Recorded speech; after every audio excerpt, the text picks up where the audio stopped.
afternoon. My name is Larry Sespuch. I'm the director for the Ute Tribe Public Relations Audiovisual. We're here at the transmitter site a little above Bottle Hollow, where we plan to locate the transmitter tower. The low power pay TV system that we've been looking at and working on for the past year and a half will be situated here. It will encompass those areas between Ouray all the way up to White Rocks, which will take in La Pointe, Fort Duchesne, and Randelette. We'll be looking at Bottle Hollow for our location for our studios. We're here at the Bottle Hollow Playground. Behind us is the Property and Supply Building, which will serve as our studio. To the right is a cement slab that we will mount our satellite dish on. The wires from the dish will run into the studio, which will house the receivers and modulators and a scrambler. Inside we'll have our camera set up to be able to do any local programming. This signal will run out scrambled up on top of the hill to our transmitter site, which will be transmitted out to your home. The best thing about the tribe having its own cable TV is going to be that we can get a film crew like we got today and come out here and be right on the spot to bring news to you right in your home, and it's only going to cost you about $25 a month. This spring, after this long winter and the coldest and probably the record for Fort Duchesne, where it got down to about 35 degrees below zero, the biggest concern of the Disaster Planning Committee is that there might be some flooding. There's going to be a lot of runoff for sure. They've been talking about this Bottle Hollow Dam, where we're located here today, that if it does come up to flooding conditions through this regulating gate here, they would have to release some water to run down through the gully, which would go down past the police station. But in order to open the gates, they got to get some divers to get down in there and do the job.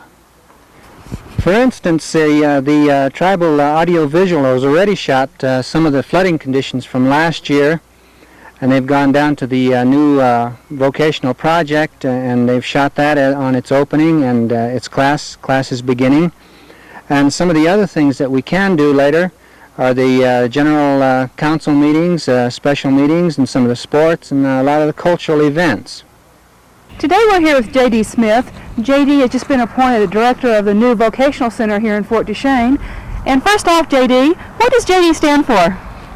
That's private information. Private information, okay. Can you tell us a little bit about your background, educationally?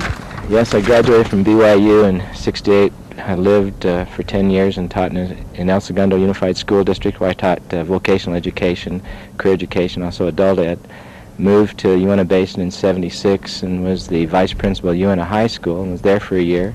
And then I had the opportunity of being principal at Todd Elementary School, and I was there for 3.5 years. And then went to BYU, which I didn't like, and came back to the Basin. So you're well familiar with this area? Yes, ma'am. Good. Okay. Here we have the outside of the Ute Fab building. How long will it be before you're actually in operation? If we get our heat and water thought out, we'd be in today. Okay. Sometime next week we hope to have that taken care of, but we're going to start classes Monday. Good. And we'll hold those in the Education Division building. Okay. What classes are you starting out with? Basic skill development. First off, Monday and Tuesday will be a self-help that will be taught by Matt Gift. And that is more of a self-introspection thing to build confidence, self-awareness, develop self-image and those kinds of things. And then basic skills in math, English, language arts, reading, and we'll start right off with those basic programs. Okay. Why don't we go inside and look at the building? Let's do it. Okay. Okay. I understand this is where the students will come to get enrolled, and what happens, what do they have to do to get enrolled? Their basic criteria, of course, is for 18 and above. And first preference will be given to Utes, and then after that the others will be reviewed for the project. When they first come in, they have an application and some financial need forms that they fill out. After that's reviewed and ask them what are their choices as far as their desire in the program, then we administer 2 tests, a COOTR, which is an interest inventory of type of vocational training, and then an aptitude, the GATB, so that with the two of those we can counsel them into a program that would be meaningful and beneficial, which they'd have an aptitude for. At that time, then they're referred to one of the counselors for placement in the program. Okay. How long will this testing take? Usually takes 2 days. 2 days. And the evaluation is usually another couple hours. And then we meet with the student and explain the testing to them, as we do prior to the test, explain that what the test is about. There's no pass or fail. There's nothing to be frightened about as far as any type of stereotyping or anything like that from the test. It's only used as an instrument to ascertain their skills and abilities and placement in a program that they can function and be successful. Okay, now on either end of this building you have working classrooms and learning centers, is that? Yes, ma'am. Right behind us, again, are the offices. Then down the hall and to the right will be a large conference room, which will be used for instruction and also for staff members when meeting with students. The office to the left will be where we teach basic skills of math and some science areas. Also, when we develop into our computers, that also has our computer. And so that portion will be mainly classroom area for where it's needed. Okay. Well, we're back here in the larger part of the Technical School. J.D., it looks like you're having to do a little bit of a cleanup job. A little bit's an understatement, Trish. We have stuff stacked everywhere, and as soon as we can get a big truck, we'll have it hauled off. Then we can start putting our equipment in here. Well, that's good. Where are you going to house the different areas? In the far end will be the auto mechanics and diesel mechanics. This area right behind you will be small engine repair, things like motorcycles, lawnmower engines, outboard engines, and that sort of thing. Way back on the far side of this structure here, of this wall, we'll house the welding technology, metal fabrication, layout, and those type of things. Then the far end of this building will be auto body and paint, and then coming halfway in this larger section will be all the carpentry trades, rough carpentry, finished carpentry, cabinet making, and that sort of activity. Okay. How long will it take a student to go through one of these programs? The program's easy entrance, easy exit, so it really depends on the student. The main purpose of the project is to get students trained with basic job entry-level skills and get them in the job market. For those that want to go on to advanced, we'll do that. So there are 3 areas: basic, intermediate, and specialization in skills, and they can leave or enter in any one of those areas depending upon their skill. Okay. What time are you going to be holding classes? 9 to 4. Okay, And no evening classes at this point? Not at this point, but we anticipate there will be some evening classes start after this first group gets going. Okay, are you thinking about doing any evening art classes or things like that? Depending upon what the community expresses they'd like. We've already had some students talk about in terms of having silversmithing and those type of activities, some art classes. Some have expressed a desire to have some sewing classes. And if that interest would be in any type of numbers, we would have those classes offered in the evening. Besides recreational woodworking, automotive repair for the self-help kind of thing for people who like to work on their own automobiles, so we would have that, yes. Okay. And so you plan to be in this building by when? If we get our pipes thawed and the heat going in the outer office, hopefully by the end of next week. End of next week. Well, that's good. Well, that's it here today from the Vocational Center here in Fort Duchesne. Thank you.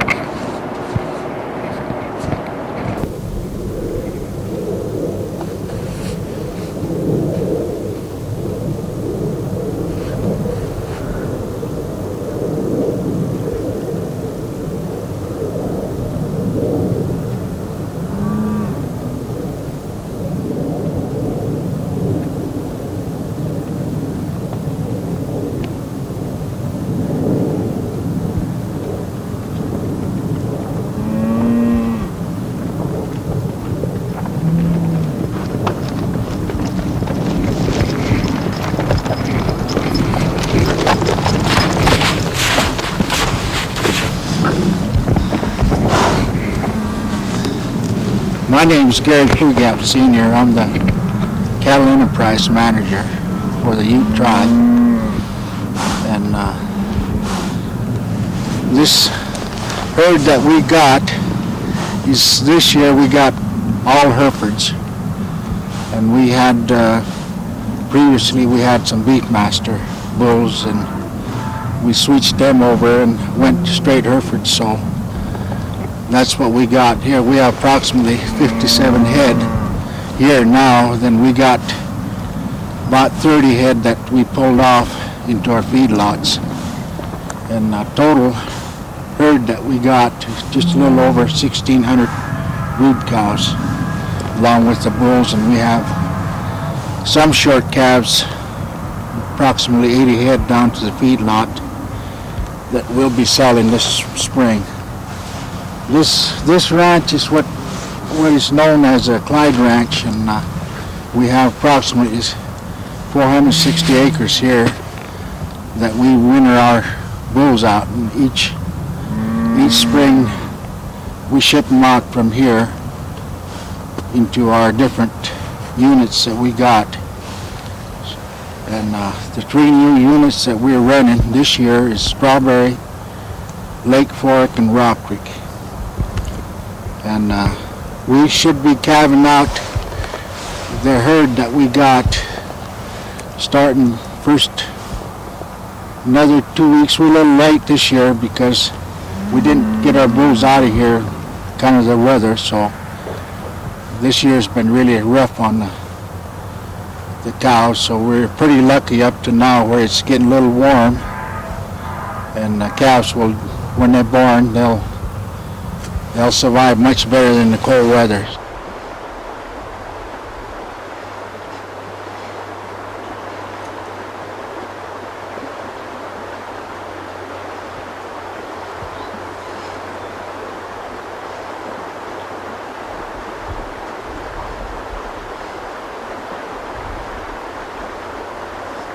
Today we're down by the Uinta River checking out one of the tribe's many resources.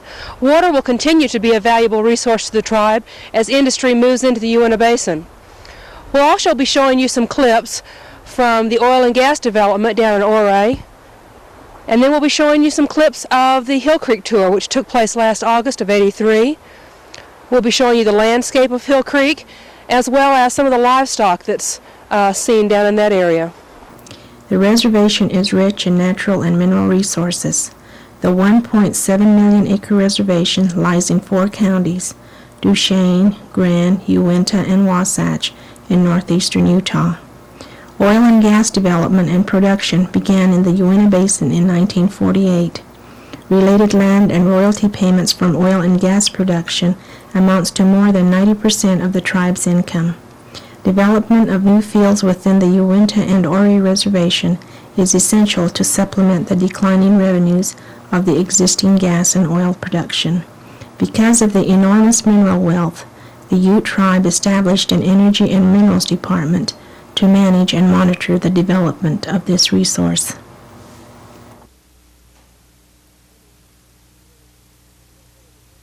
Homie asked me to give a little bit of the history of this reservoir. It was constructed in 1959 by the Branch of Land Operations with the blessings of the Ute tribe, and it was originally named Hill Creek Reservoir, but about a year later they changed the name to Weaver Reservoir after the land operations officer that was here at the time, Otto Carl Weaver.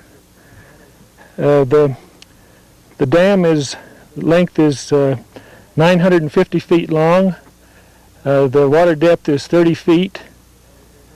The surface area is 34 acres, and it contains about 600 acre feet of water.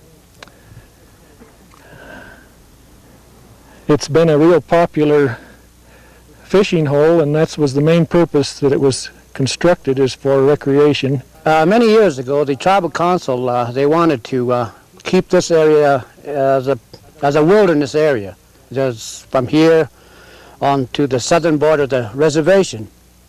It's mainly because they had all of these in here, and when they were talking about putting in the road from the north, bypassing the reservation on the east side down into the lower area, I think it was Thompson, they didn't go for that idea, and that was the reason why they wanted to do that, just keep it the way it is. And I think, too, after a day or two of driving around out there, it kind of gives you a pretty good idea why, why we like to have it the way it is, because it kind of puts us in our right place, and we sometimes had to be straightened out, and it's up to nature to do that for us. So I want to just say those few words at this time. Thank you for your attention. Is there any questions anyone like to ask? As you can see, we're set up for an interview down here at the audiovisual studio. It could be anybody sitting here, maybe one of you representatives talking about issues. Let's imagine for a minute that you're at home in your living room, relaxing, sipping on some alfalfa lights and waiting for the wife to cook supper. You turn on the TV, you turn it to tribal cable, coyote cable, and you'll find one more way that we can bring you reservation news. This time it'll be about candidates night, where the candidates are given a chance to air their views, and you'll learn about the way they are, about the issues they stand for, and the way people are towards them.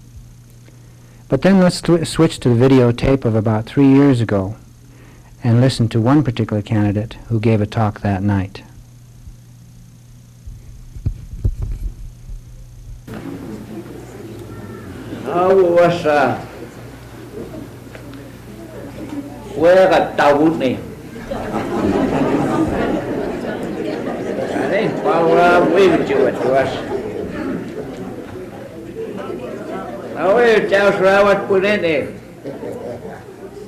Agan siya po cham quay mai vết chua suai.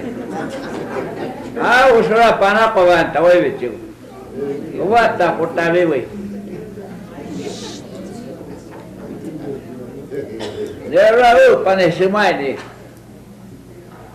Saya paham lokta kecak ayo. Karena ngasap mai parai. Mana paham lokta mai kenarai. Semai kenai nam. Tasuai nam reis mana paham lok. Abi vetuat kau pemaris. Cutan temerio. Mawat tu miai sao. Unik pas ni mai. Kamu na terai maris pap kos mani oi. Kami pagan nam. Nana pergai. Pamer ni ber terai man. Ia na sara. Tahu ya kalau betul. Dia pegang ni pagai oi. Apa sepenuhnya? Apa nak keluar? Waktu itu kawan kawan. Paham nuktes. Ini ya guys, pak itu apa? Paham nuktes ada yang baru kuah niket. One of the special features of the Tribal Channel will be providing cultural programming. Today we're here at the Uinta Basin Area Vocational Center celebrating with Head Start the Week of the Young Child. Behind us, Waikupa program, bilingual program from La Pointe is performing. Let's enjoy.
traditional dancers, followed by the newly crowned queen for the 13th annual Northern Youth Powwow and the better. Her alternate son, McAdam, and Denise Kane.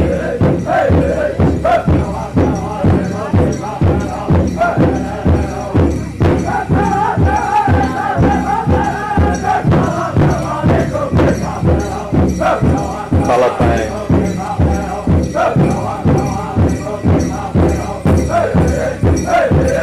Doreen Thompson, the Northern Group, other royalty, the tribe,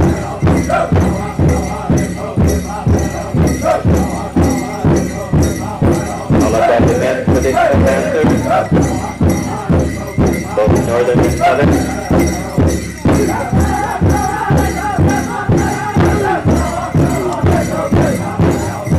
Missouri, Von Baker, Gus Sacrament,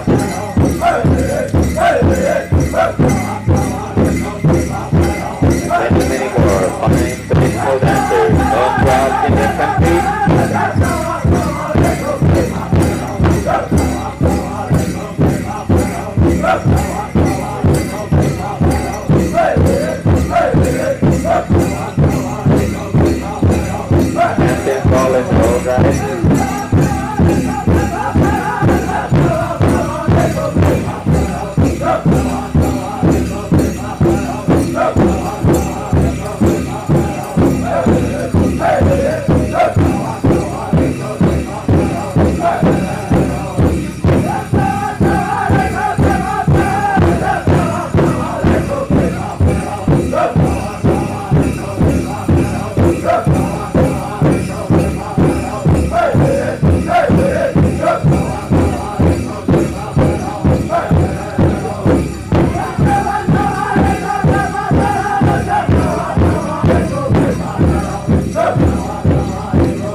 Traditional dances followed by the ladies traditional.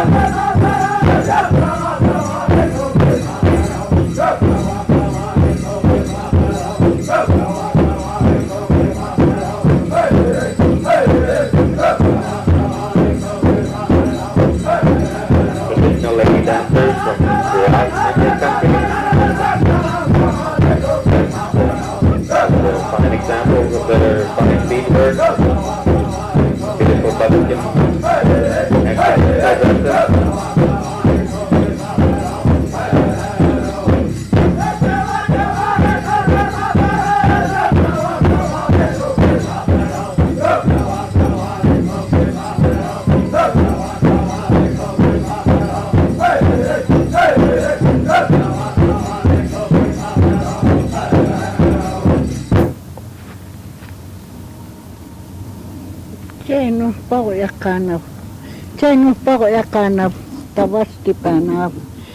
This is for you young generations, what we used to do. We ate the sapato manok.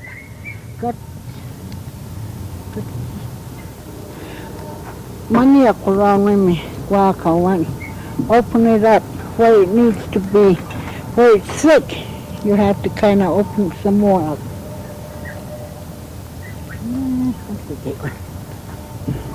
Mas right, quick that. Katak to which I want not to know it. Quick that it's drive attack. It's kunach to nako. Which round no true, tira round yaru. Avan sab not getting a private. I can't get Parkway. Where there was a windbreak. Just a hip son crew up. I used for the south. You know how people. You are the Marissa Chakwavan. And then turn over. Chamon Sapatana. This up. Marissa Chakwavan today.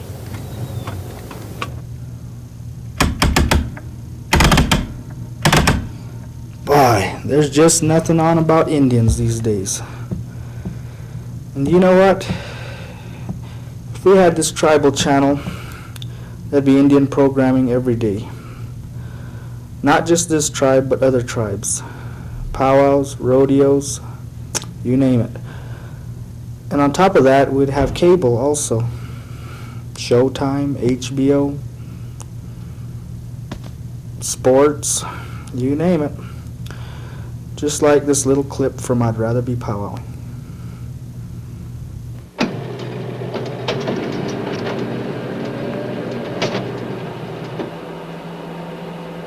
I've been with the Xerox Corporation for the past 16 years. I'm a senior technical representative, and I live in Glendive, Montana. I'm also an enrolled member of the Gros Ventre tribe from the Fort Belknap Indian Reservation in Montana. My name is Al Chandler. My Indian name is Good Strike.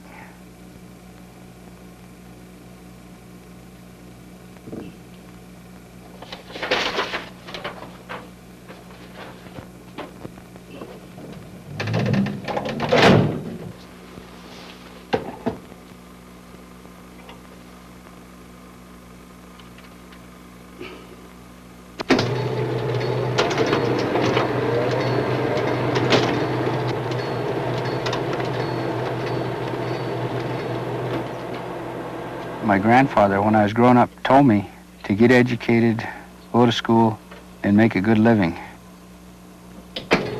I remember when I was a kid, I used to deliver newspapers, and I used to go to these white people's house and see wall-to-wall carpeting, air conditioning, electricity, and toilets that flush. I always wanted these things. If we try to live long ago the way our ancestors did, we would never make it.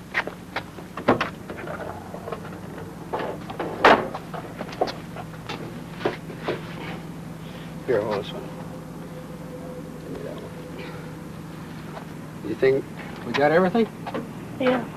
Huh? Yeah. Give me that one. Wait.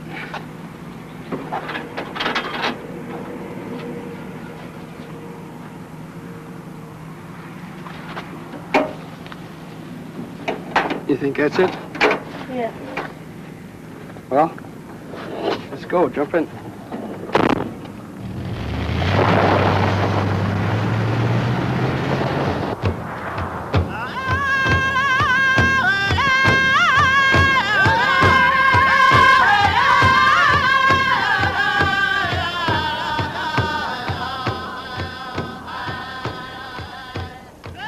The Ute Tribe Public Relations Audio-Visual Department has presented you with an example of what a tribal channel could provide.